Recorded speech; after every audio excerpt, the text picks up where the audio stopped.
আসসালামু আলাইকুম ওয়া রাহমাতুল্লাহ।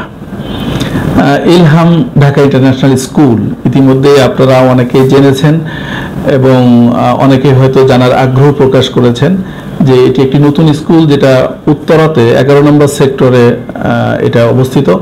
নতুন প্রতিষ্ঠিত একটা স্কুল, বেশ কিছু লক্ষ্য উদ্দেশ্য এবং বেশ কিছু নতুন ফিচার নিয়ে এটা শুরু হয়েছে।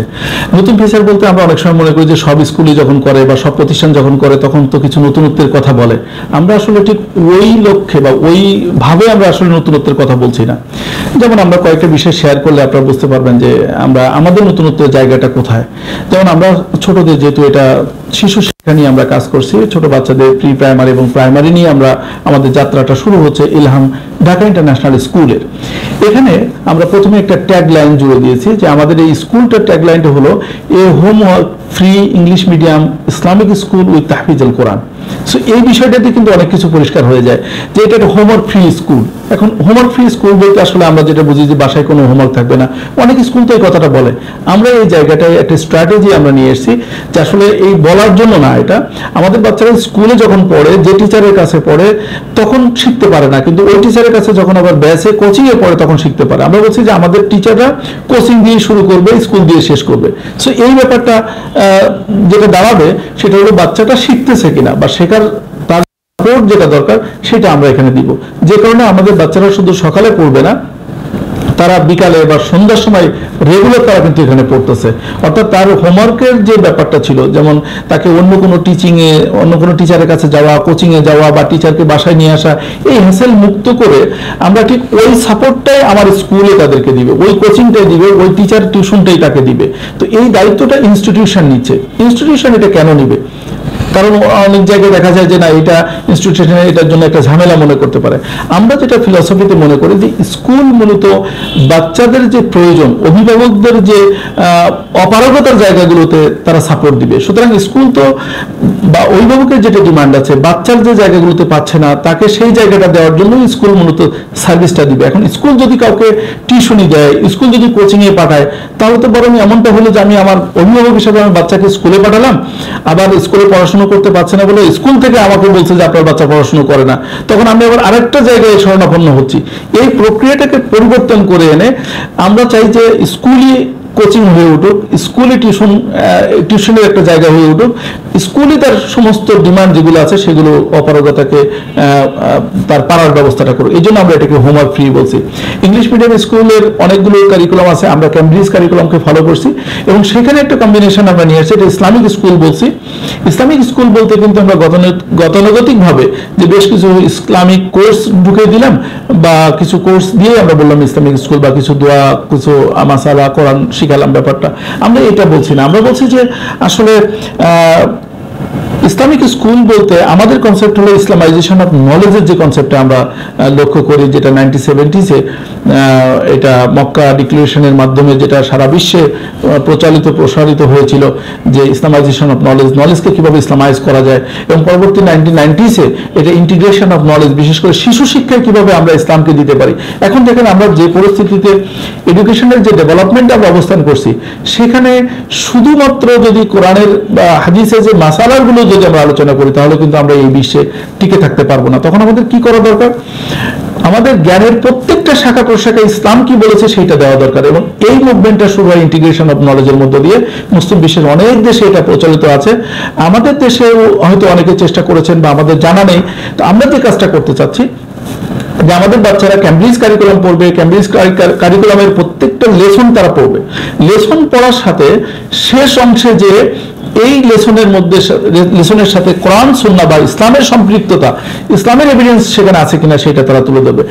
অ্যাজ অ্যান এক্সাম্পল আমরা এটা বলতে পারি যে হয়তো সায়েন্সের কোনো ক্লাস পড়াচ্ছেন, তো সায়েন্সে যখন হয়তো বৈশ্বিক বিষয় নিয়ে আলোচনা করছেন, গ্লোবাল ওয়ার্মিং নিয়ে আলোচনা করতেছেন, তো গ্লোবাল ওয়ার্মিং এর বেসিক কনসেপচুয়াল আইডিয়াটা দেওয়ার পরে কিন্তু সেই টিচার শেষে যে এই ব্যাপারে কোরআন এবং সুন্নায় কি বলা হচ্ছে সেটা তাদেরকে দিবে। এটা খুব অ্যাডভান্স লেভেলে থাকবে না, খুব বেসিক একটা লেভেলের তাদেরকে কনসেপ্টটা দেওয়া হবে। এটা শুধু সায়েন্সের ক্ষেত্রে না, এটা লিটারেচারের ক্ষেত্রে হবে। কারণ প্রত্যেকটা লিটারেচারে আমরা গল্প বলি, স্টোরি বলি বা পোয়েম বলি, সেখানে কিন্তু একটা মোরাল অফ দ্য স্টোরি থাকে, একটা লেসন থাকে। তো এই লেসনগুলোর সাথে কোরআন সুন্নাহ বা ইসলামিক লেসনের সাথে মিল কোথায় সেটা তুলে ধরবে। অর্থাৎ প্রত্যেকটা ক্লাসে কিন্তু কোরআন সুন্নাহ সম্পর্কে আমার বাচ্চারা একটা জ্ঞান পাচ্ছে, সেটা তাদের বাচ্চার বয়স ক্লাস অনুযায়ী ছোট ছোট করে তারা পাচ্ছে।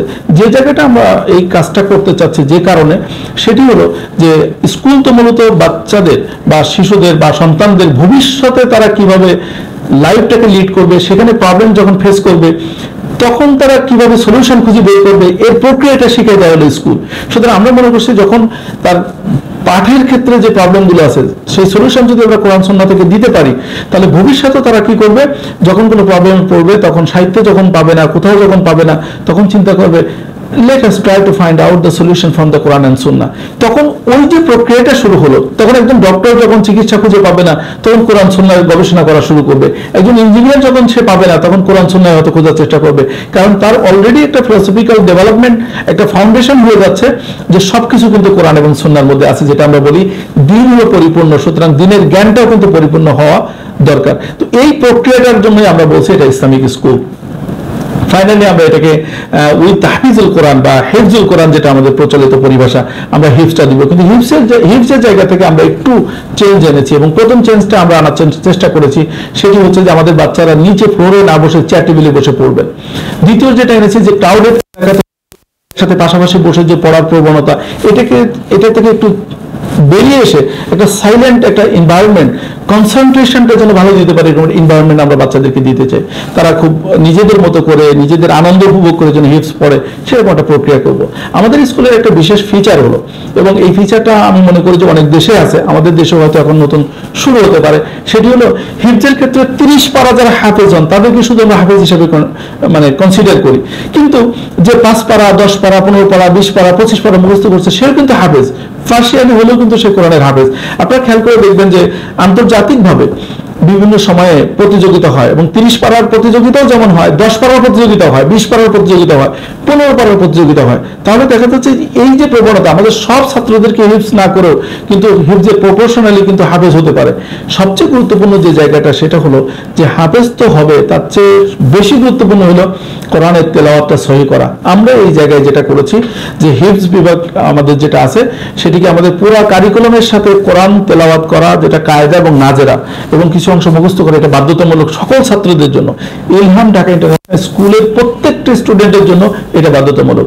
সেকেন্ড, যখন হাফেজ হবে না হবে না এটা নির্ভর করবে তার ক্যাপাসিটির উপরে। আমাদের বাচ্চারা যখন নাজেরা পড়বে তখন উস্তাদ যারা থাকবেন তারা দেখবেন যে তাদের ডেভেলপমেন্টটা কি পরিমাণ বা তাদের ক্যাপাসিটিটা কি পরিমাণ। যদি থাকে তখন গার্ডিয়ানদের সাথে কথা বলে হিফজের জন্য তখন তাদেরকে রাখা হবে, যে তাহলে গার্ডিয়ানকে বলা হবে যে আপনার ছেলে যেহেতু ভালো করতেছেন তাকে হিফজে দেওয়া যায়। তখন একটা ইনসেন্টিভ হিফজ আছে, এটা আমাদের হিফজের একটা গ্রুপের নাম হলো ইনসেন্টিভ হিফজ। তখন তারা 2 বছর বা 2.5 বছর শুধু হিফজ পড়বে, সাথে সাথে কারিকুলামের আমাদের যে কেমব্রিজ কারিকুলামের সামান্য কিছু বিষয় তখন তারা পড়বে, স্ট্যান্ডার্ডটা ধরে রাখার জন্য, একেবারে বাদ দিবে না। ফোকাসটা হবে তখন হিফজের উপরে। আবার কিছু ছাত্র থাকবে যে না, অত বেশি ইনসেন্টিভে যাওয়ার মতো নাই, তারা কি করবে, তারপরে লং টার্ম হিফজের মধ্যে থাকবে। অর্থাৎ আমাদের শিক্ষা প্রতিষ্ঠানে প্রতিদিন সকালে শুরু হবে 2 ঘন্টা কোরআনের স্টাডির মধ্য দিয়ে। যারা হাফেজ হতে চান তারা হিফজের অংশটা পড়বেন, এবং হাফেজ হওয়ার পাশাপাশি কোরআনের স্টাডি নামে বা কোরআন আন্ডারস্ট্যান্ডিং নামে আমাদের আরেকটা প্রকল্পের সাথে থাকবে, যেটা যতটুকু কোরআন পড়বে ততটুকু বোঝার ক্যাপাসিটি যেন অর্জন করে। এই ব্যাপারটা সবাই বলে, আমরা কিভাবে বলছি একটু চিন্তা করে দেখেন যে কোরআন বোঝার ক্ষেত্রে আমরা আরবি বোঝাটা জরুরি, আর আরবি বোঝার জন্য আমরা গ্রামার পড়ি, বই পড়ি, এটা সেটা পড়ি। আমাদের একটা অবজারভেশন হলো, যেহেতু দীর্ঘদিন ধরে টিচিং প্রফেশনে আসি, আমাদের মাদ্রাসা শিক্ষা ব্যবস্থা বিভিন্ন ইউনিভার্সিটিতে আমরা অ্যারাবিক মিডিয়াম ইংলিশ মিডিয়ামে পড়েও কিন্তু আমরা আসলে ইংরেজি বা আরবি বলতে পারি না। এর কারণ হলো কারিকুলাম যথেষ্ট যথেষ্ট স্ট্রং আমাদের আছে, কিন্তু আমরা এনভায়রনমেন্ট ক্রিয়েট করতে পারি না। যারা এনভায়রনমেন্ট ক্রিয়েট করতে পারছে তারা কিন্তু এটা ভালো করতে পারছে। আমাদের এখানে ফিলোসফিটা হলো যে দেখেন, একটা মানুষ যখন কোনো বিদেশে যাচ্ছে, ইভেন মিডল ইস্টে যখন আমাদের কোনো শ্রমিকরা যাচ্ছে, তারা কিন্তু আরবি কখনো পারে নাই, কিন্তু যখন ওখানে যাচ্ছে 3 মাস থাকছে, সাথে সাথে কিন্তু সে আরবিতে কমিউনিকেশন করতে পারছে বা ভালো কথা বলতে পারে, আরবি বুঝতে পারে, কারণ হলো সে পরিবেশটা পাচ্ছে। ইলহাম ঢাকা ইন্টারন্যাশনাল স্কুল এই অ্যারাবিক শেখার জন্য একটা পরিবেশ তৈরি করার চেষ্টা করতেছেন এবং এটার ব্যাপারে কমিটেড যে সেই পরিবেশে বাচ্চারা অ্যারাবিকটা শিখবে। অর্থাৎ আমরা তখন বলছি যে এটা ইংলিশ অ্যারাবিক মিডিয়াম একটা স্কুল, ইংলিশটাও যেমন শিখবে, অ্যারাবিকটা তেমন শিখবে, আর বাংলাটা অবশ্যই তারা শিখবে, কারণ এই 3টা ভাষার আলাদা আলাদা গুরুত্ব আছে। এবং যখন এই ভাষাগুলো সে শিখবে তখন তার পারিবারিক বন্ডেজটা যেমন ভালো থাকবে, কারণ অনেক পিতামাতা আছে যারা ইংলিশে কথা বলতে পারেন না, বাচ্চারা যখন ইংলিশ মিডিয়ামে পড়ে তখন একটা গ্যাপ তৈরি হয়ে যায়, সেটা আমরা চাই না। আবার বিশ্ব এখন যেদিকে যাচ্ছে সেখানে ইংরেজি এবং অ্যারাবিক 2টা ল্যাঙ্গুয়েজ যখন শিখবে তখন বিশ্ব তার কাছে ছোট হয়ে যাবে।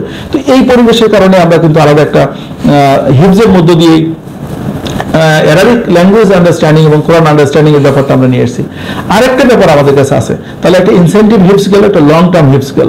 আরেকটা ব্যাপার হলো যে হিপসটাকে আমরা মনে করি যেটা লাইফ লং হওয়া উচিত। মানে যারা হাফেজ হতে পারি নাই, আজকে ভিডিও আপনারা যারা দেখছেন তারাও দেখবেন যে আমাদের হয়তো সুযোগ হয় নাই হাফেজ হওয়া, কিন্তু সময় তো শেষ হয়ে যায় না, আপনি তো যে কোনো সময় স্টার্ট করতে পারেন। আমাদের বাচ্চাদেরকে আমরা যেটা করব যে হাফেজ যদি সে নাও পারে, তার জীবনের অংশ হিসাবে যেন সারা জীবন সে হিফজটা প্র্যাকটিস করে যেতে পারে, এইটা ট্রেনিংটা আমরা এখানে দিব। যে কোনো আমাদের সকালে এবং বিকালের পড়াটা শুরু হবে কোরআনের তেলাওয়াতের মধ্য দিয়ে। যারা হাফেজ হবে তারা তো হবে, এবং জীবনের একটা সময় যে হয়তো মনে হবে যে আমি পারবো, তখন সে হাফেজ হয়ে যাবে। এটা হলো আমাদের হিফজের ব্যাপারটা। এখন আমরা ইলহাম ঢাকা ইন্টারন্যাশনাল স্কুল যেহেতু প্লে গ্রুপ থেকে গ্রেড 6 পর্যন্ত ভর্তি নিচ্ছে, সেই জায়গায় 4টা ক্ষেত্রে কিন্তু কাজ করতে আমরা প্রতিজ্ঞাবদ্ধ এবং আমরা এটাকে ডিফাইন করেছি। যেহেতু আমরা এটাকে শর্ট অ্যানালাইসিস করেছি, আমাদের গ্যাপগুলোকে খুঁজে বের করার চেষ্টা করেছি, আমাদের ছোট বাচ্চারা যে পড়াশোনা করছে সেখান থেকে যে রেজাল্ট বা আউটপুট যেটা আসা দরকার সেটা কেন পাচ্ছে না, ইসলামিক ভ্যালুসগুলো আসতেছে না কেন, অভিভাবকদের ডিসস্যাটিসফ্যাকশন কেন থাকতেছে, কারিকুলাম নিয়ে আমাদের এত প্রশ্ন কেন, এই জায়গা থেকে আমরা ছোট বাচ্চাদের ব্যাপারে আমরা বলছি যে আমরা 4টা ক্ষেত্রে আমরা কাজ করব। তার প্রথম ক্ষেত্রটা হচ্ছে ফিজিক্যাল ডেভেলপমেন্ট, যেটাকে হেলথ অ্যান্ড ওয়েলনেস এর কথা আমরা বলছি। তার মানে একটা বাচ্চা, আপনি চিন্তা করেন, যখন সে স্কুলে যাচ্ছে তার প্রথম দরকার যে সে তার স্বাস্থ্যটা ঠিক আছে কিনা। স্বাস্থ্য যদি ঠিক না থাকে কোনো কিছু তার ভালো লাগবে না, সুতরাং স্বাস্থ্যটার প্রতি আমাদের বেশি গুরুত্ব। এবং এই স্বাস্থ্যটা ঠিক রাখার জন্য আমাদের ইলহাম ঢাকা ইন্টারন্যাশনাল স্কুলে যে ব্যবস্থাপনা সেটি হচ্ছে একজন ফিজিশিয়ান, একজন ডেন্টিস্ট, একজন নিউট্রিশনিস্ট এবং একজন ফিজিক্যাল ইনস্ট্রাক্টর ব্যবস্থা রাখা। এবং ব্যাপার হলো যে বাবা মার কথা কিন্তু সন্তানরা শুনতে চায় না, কিন্তু স্কুল যখন বলে তখন কিন্তু শুনতে চায়। বাবা মা প্রতিদিন বলে যে তুমি ব্রাশ করো, কিন্তু সে করতে চাইবে না। কিন্তু স্কুলের টিচার যখন বলবে, একজন ডক্টর যখন বলবে, তখন কিন্তু সে সেটা করবে। বাবা মা খেতে বলে, খেতে চায় না, কিন্তু যখন একজন নিউট্রিশনিস্ট বলবে যে তোমার তো ডিম খাওয়া দরকার, দুধ খাওয়া দরকার, তখন সে মনে করবে আমার টিচার বলছে, আমার স্কুল বলেছে, তখন কিন্তু সে সেটা পালন করতে পারবে। সুতরাং আমাদের প্রথম কাজ, এবং এক্সারসাইজটা একটা ফ্যাক্ট, এই জন্য আমরা আমাদের আপনারা যদি আমাদের ওয়েবসাইটে যান দেখবেন যে educational philosophy of Ilham Dhaka international school, এটা আমরা ওখানে মেনশন করেছি। এবং আমরা প্রথম বলেছি আমাদের প্রথম ফোকাস হলো স্বাস্থ্য এবং সুস্থতার উপরে, এবং স্বাস্থ্য এবং সুস্থতাকে আমরা আমানা হিসেবে নিয়েছি, কারণ আল্লাহর পক্ষ থেকে এটা কিন্তু একটা আমানত। এটা নিয়ে আমরা হয়তো আবার দ্বিতীয় যে ক্ষেত্রটা নিয়ে আমরা কাজ করছি সেটি হচ্ছে ল্যাঙ্গুয়েজ অ্যান্ড কমিউনিকেশন ডেভেলপমেন্ট। ল্যাঙ্গুয়েজটাকে আমরা বলছি যে অ্যারাবিক, ইংলিশ, অ্যারাবিক এবং বাংলা, এটা তো থাকছে, এবং কিভাবে শেখাবো সেটা আমরা বলেছি। আর 2টা কমিউনিকেশন জায়গা আছে, একটা হলো যে দেখেন সাইন ল্যাঙ্গুয়েজ আছে, কোনো কথা না বলে কিন্তু কমিউনিকেট করা যায়। তারপর বডি ল্যাঙ্গুয়েজ আছে, এক্সপ্রেশন আছে, ইমোশন আছে, এই ব্যাপারগুলোও কিন্তু আমাদের শেখার একটা ব্যাপার আছে। আরেকটা হলো যে আমরা যেহেতু টেকনোলজির যুগে বসবাস করছি, এখানকার একটা নেটওয়ার্কিং, একটা কমিউনিকেশনের একটা ব্যাপার আছে, এই টুলসগুলো আমাদের বাচ্চাদেরকে দিব। তো একটা বাচ্চা যখন সুস্থ থাকলো এবং যখন সে কমিউনিকেশনের ডেভেলপমেন্টটা হলো, তখন কিন্তু সে রেডি নতুন কিছু শেখার। আমাদের থার্ড যে জায়গাটা কাজ করছি, যেটা ডোমেইন আমরা সেট করেছি, সেটা হলো কগনিটিভ ডেভেলপমেন্ট। এই কগনিটিভ ডেভেলপমেন্টের সারা বিশ্বে 7টা বিষয় নিয়ে কাজ করে। ইলহাম ঢাকা ইন্টারন্যাশনাল স্কুল 5টা বিষয় নিয়ে কাজ করতেছে। তার মধ্যে বিশেষ করে তার মেমোরি কতটুকু, তার কনসেন্ট্রেশন কতটুকু, তার পারসেপশন কি তৈরি হচ্ছে, এবং তার ভিতরে অ্যানালাইসিস ক্যাপাসিটি তৈরি হচ্ছে কিনা, তার ভিতরে ক্রিয়েটিভিটি হচ্ছে কিনা, এই বিষয়গুলো আমরা খুবই সিরিয়াস। এবং এডুকেশনের ক্ষেত্রে আমরা যেটা বলেছি যে ইসলামিক স্কুলের যে কনসেপ্টটা, প্রত্যেকটা নলেজের ক্ষেত্রে তাওহীদ বেসড এডুকেশনটা সে পাবে, কোরআন এবং সুন্নাহ কি বলেছে সেটা পাবে। যে আলোচনাই করুক না কেন, তো ম্যাথের টিচারও যদি পড়ায়, তাহলে সে ম্যাথটাকে কিভাবে তাওহীদের সাথে সম্পৃক্ত করা যায় সেটা বলবো। অর্থাৎ আমাদের এই কগনিটিভ ডেভেলপমেন্টের মূল বেসিসটা হবে তাওহীদ বেসড এডুকেশন। লাস্ট যে ডোমেইনটা নিয়ে আমরা বা যে ক্ষেত্রটা নিয়ে আমরা কাজ করছি সেটি হলো social, emotional and ethical moral development, এই জায়গাটা খুব ইম্পর্টেন্ট। খালি আপনারা যারা অভিভাবকরা আমাদের এই কথাগুলো শুনছেন একটু চিন্তা করে দেখেন যে আমরা যখন লেখাপড়া শিখি আসলে কি জন্য করি, আমার লাইফটা একটু বেটার হোক সেটা চিন্তা করি। যখন দেখি যে আমার লাইফটা যথেষ্ট বেটার হয়েছে তখন কিন্তু আমি আমার পরিবার, আমার আত্মীয় স্বজন, আমার সমাজ, আমার রাষ্ট্র, আমার বিশ্ব এবং যারা আরো বেশি ডেভেলপ তারা ভবিষ্যতের বিশ্ব নিয়ে চিন্তা করে। এবং এটা যদি আপনারা দেখেন কেস স্টাডি হিসাবে যদি আপনারা খেয়াল করেন দেখবেন যে যারা যত উন্নত তার চিন্তাটা থাকে তার চেয়ে অনেক বেশি বড়। আমরা আমাদের বাচ্চাদের মধ্যে এই চিন্তাটা আনতে চাই, তারা সোশ্যাল রেসপন্সিবিলিটি তারা বুঝুক, তার ইমোশনটা থাকুক যে শুধু আমি আমার জন্য না, আমি অন্যের জন্য। এবং আমাদের যে ইসলামের আমাদের যে রিলিজিয়াস টিচিংটা আছে যে আমরা তো খলিফা আল্লাহর প্রতিনিধি, আমাদের তো রেসপন্সিবিলিটি শুধু আমাদের জন্য না অন্যদের জন্য, এই ব্যাপারটা যেন আসে। এবং এটা আসতে গেলে রিলিজিয়নের বাইরে আসা যাবে না। যদি আমরা মোরাল এথিক্যাল এডুকেশনের কথা বলি, কিন্তু religion without religion moral and ethical education is not possible. তো ওই জায়গাটা তাহলে রিলিজিয়নটাকে প্র্যাকটিসের মধ্যে নিয়ে আসতে হবে। আমরা আমাদের স্কুলের টোটাল এনভায়রনমেন্টটা তৈরি করেছি এই প্র্যাকটিসিং এর জায়গা, এবং আমরা বলছি যে আমাদের বাচ্চারা এই জিনিসগুলো তারা নোটিস করে এবং এই জিনিসগুলো প্র্যাকটিসের মধ্যে নিয়ে আসুক। যে কারণে আমাদের ডায়েরির মধ্যে কিন্তু আমরা উল্লেখ করে রেখেছি যে প্রতিদিন সে কতটা ভালো কাজ করতেছে, সে নামাজ পড়তেছে কিনা, তারপর আজকের কি কি ভালো কাজ করলো, আজকের কোন খারাপ কাজটা করার সুযোগ ছিল কিন্তু করে নাই, এই ব্যাপারগুলো কিন্তু আমাদের এই এডুকেশন সিস্টেমের মধ্যে আসবে। তো এইভাবে একটা চূড়ান্ত লক্ষ্য নিয়ে ইলহাম ঢাকা ইন্টারন্যাশনাল স্কুল তার পথ চলা শুরু করেছে। আমি বলবো যে যারা যেসব অভিভাবকরা ডিসস্যাটিসফ্যাকশনে ভুগছেন বিভিন্ন কারণে, আমাদের প্রচলিত যে ডেভেলপড এডুকেশনটা তারা বাচ্চাদেরকে দিতে চাচ্ছেন, আবার রিলিজিয়াস ব্যাপারটা যাদের থাকবে এরকম অনেক স্কুল আছে বটে, কিন্তু আমরা যেভাবে কনফাইন করে এবং একটা স্ট্র্যাটেজিক ওয়ে আউট করে আমরা যে পদক্ষেপগুলো নিচ্ছি ভবিষ্যতে অবশ্যই এটি চমৎকার ফলপ্রসূ একটা এডুকেশন আমাদের বাচ্চাদেরকে দিতে পারবে।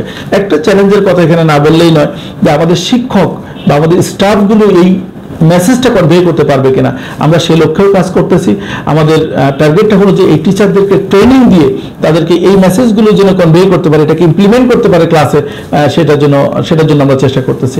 আরেকটা হলো ওভারঅল এডুকেশনের আমরা বাচ্চাদের ব্যাপারে যেটা আমাদের কনসেপ্টটা হলো এই যে তারা খেলতে খেলতে শিখবে, তারা পড়ার যে চাপ সেটা থাকবে না। এই জন্য আমাদের হোমওয়ার্ক ফ্রি হওয়ার কারণে বাচ্চাদের বই নিয়ে আসা, বই নিয়ে যাওয়া এই হ্যাসেলটা নেই। এবং বাচ্চাদের অভিভাবকদের যে বাচ্চাদের বিভিন্ন ধরনের এডুকেশনাল ইকুইপমেন্ট সারা বছর কেনার যে ব্যাপারটা সেটাও কিন্তু আমাদের এখানে নেই। স্কুলে সকল দায় দায়িত্ব বহন করবে এবং স্কুল এটার ব্যবস্থা করবে, অভিভাবকরা হয়তো সহযোগিতা করতে হবে।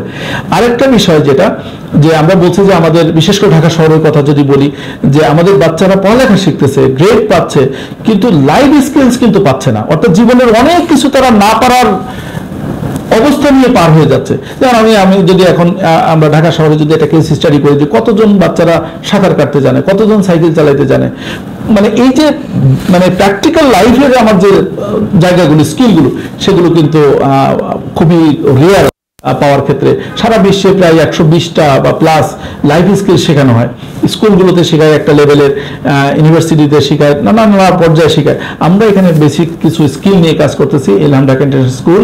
যেমন আমাদের প্রত্যেকটা বাচ্চার জন্য সুইমিং বাধ্যতামূলক, সাইক্লিং বাধ্যতামূলক, আবৃত্তি বাধ্যতামূলক, সিঙ্গিং বাধ্যতামূলক, রিসাইটেশন অফ দ্য কোরআন বাধ্যতামূলক, কবিতা লেখা বাধ্যতামূলক, গল্প লেখা বাধ্যতামূলক, কমিউনিকেশনের যে টুলসগুলো আছে এগুলো সব বাধ্যতামূলক। এগুলো লাইফ স্কিলস হিসাবে, ইভেন হাইজেন ম্যানেজমেন্ট, কুকিং, তারপরে মানে বিভিন্ন নার্সারি করা, গাছ লাগানো, এগুলো কিন্তু বাধ্যতামূলক হিসাবে তারা শিখবে। যেহেতু একটা বড় প্যাকেজ, হোপফুলি বাচ্চারা তাদের বয়স অনুযায়ী ধীরে ধীরে এই জিনিসগুলো শিখে বের হবে। অর্থাৎ আমরা চাচ্ছি একটা ডিগ্রি বা একটা সার্টিফিকেট অর্জন করুক এই বিষয়টা না হয়ে, বরং তারা জীবনের সাথে তাল মিলিয়ে যেন চলতে পারে, সেটা আমাদের একটা লক্ষ্য। আর একটা বিষয় হলো ইলহাম ঢাকা ইন্টারন্যাশনাল স্কুল চাচ্ছে বা তাদের লক্ষ্য হলো যে আমাদের এখান থেকে যারা গ্রাজুয়েট হবে, যারা পড়বে, তারা বিশ্বের নামি দামি জায়গাগুলোতে পড়ুক এবং সেই জায়গাটার জন্য কনফাইন না হয়ে থাকে। ইংলিশ মিডিয়ামে পড়লে হয়তো বেসিক কিছু সাবজেক্টের মধ্যে তারা চলে যায়। আমরা বলছি যদি ল্যাঙ্গুয়েজে তাদেরকে আমরা ওইভাবে গড়ে তুলবো যেন তারা কনভেনশনাল এডুকেশনে যেরকম যেতে পারবে, শরিয়া বা ইসলামিক এডুকেশনের জন্য তারা যেতে পারে। সেখানে আজহার থেকে শুরু করে সৌদি আরবের বিভিন্ন ইউনিভার্সিটি, মুলকরা Medina university, international university Malaysia বা বিভিন্ন জায়গায় ইসলামিক কোর্সগুলো নিয়ে যেন তারা পড়তে পারে, সেই বেসিকটা আমরা এখান থেকে তৈরি করে দেবো ইনশাআল্লাহ। সেটা আমাদের একটা প্রত্যাশা। ফলে আমাদের এখান থেকে ও লেভেল এবং এ লেভেল করার পরে ভবিষ্যতের বাচ্চারা যারা ভবিষ্যতে যাবে তারা এই সকল জায়গায় তাদের নিজেদেরকে তুলে ধরা প্রচেষ্টা, তাদের মানে সেই সক্ষমতা তাদের থাকবে, এটা আমাদের একটা প্রক্রিয়া। এবং বাংলাদেশেও পাবলিক ইউনিভার্সিটি যেন তারা পড়তে পারে, তো এইভাবে তাদেরকে গড়ে তোলা। এবং আমার মনে হয় যে এনভায়রনমেন্টটা যদি আমরা নিশ্চিত করতে পারি এবং সেটার ব্যাপারে ইলহাম ঢাকা ইন্টারন্যাশনাল ইন্টারন্যাশনাল স্কুলের কর্তৃপক্ষ প্রতিজ্ঞাবদ্ধ, ভালো কিছু হবে আশা করা যায়, সেটার জন্য অপেক্ষা করার পালা। ইনশাআল্লাহ এই লক্ষ্য বাস্তবায়ন হোক, আল্লাহ তাআলা এই পথ চলাকে সহজ করুক।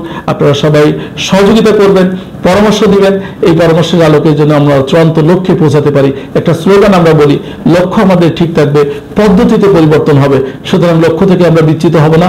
তাওহীদ বেসড একটা এডুকেশন আমরা মানুষের কাছে তুলে ধরতে চাই, যে এডুকেশন থেকে তার নিজের স্বাধীন মতো কোনো জায়গায় সে যেন তুলে ধরতে পারে।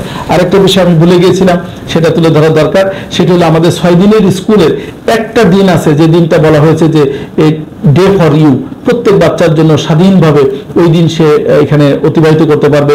তার নির্দিষ্ট কোনো ক্লাসের রুটিন থাকবে না, অথচ প্রত্যেকটা ব্যবস্থাপনা থাকবে। হয়তো একটা ক্লাসরুমের মধ্যে তার আর্ট, একটা জায়গায় ড্রয়িং, একটা জায়গায় মুভি দেখা, একটা জায়গায় ল্যাঙ্গুয়েজ, একটা জায়গায় স্পোর্টস, এরকম নানাবিধ থাকবে। ওই বাচ্চার যেখানে সুবিধা সেখানে সে যে সময় স্পেন্ড করবে, আমাদের টিচার যারা থাকবে মেন্টর হিসেবে তাদেরকে হেল্প করবে। এবং মাস শেষে আমরা ইভ্যালুয়েশন করতে চাই যে কে কোথায় বেশি সময় ব্যয় করেছে। যে যেখানে বেশি সময় ব্যয় করেছে, আমাদের ইভ্যালুয়েশনটা হলো যে এডুকেশন বা কারিকুলাম পাশাপাশি ওই জায়গাটাতে তার আগ্রহ বেশি, আমরা তখন তাকে সহযোগিতা করে ওই জায়গাটা কিভাবে স্কিল করা যায় সেটা নিয়ে আমাদের প্রচেষ্টা থাকবে। সুতরাং টেকনোলজি, সায়েন্স এবং টেকনোলজির পাশাপাশি এই বিষয়গুলোকে গুরুত্ব দিয়ে ইলহাম ঢাকা ইন্টারন্যাশনাল স্কুল উত্তরার 11 নম্বর সেক্টরের 18 নম্বর রোডে তার পথ চলা শুরু করেছে। এই পথ চলা শুভ হোক, সবার সহযোগিতা আমাদের প্রত্যাশা। আমাদের ভালো চিন্তাগুলোকে আল্লাহ তাআলা সহজে বাস্তবায়ন করার তৌফিক দান করুক। ভুল ত্রুটিগুলোকে ক্ষমা সুন্দর ভাবে আপনারা দেখবেন এবং আল্লাহ যেন আমাদেরকে সেই পথে না নিয়ে যায়, সেটাই প্রত্যাশা করে শেষ করছি। আসসালামু আলাইকুম ওয়া রাহমাতুল্লাহ।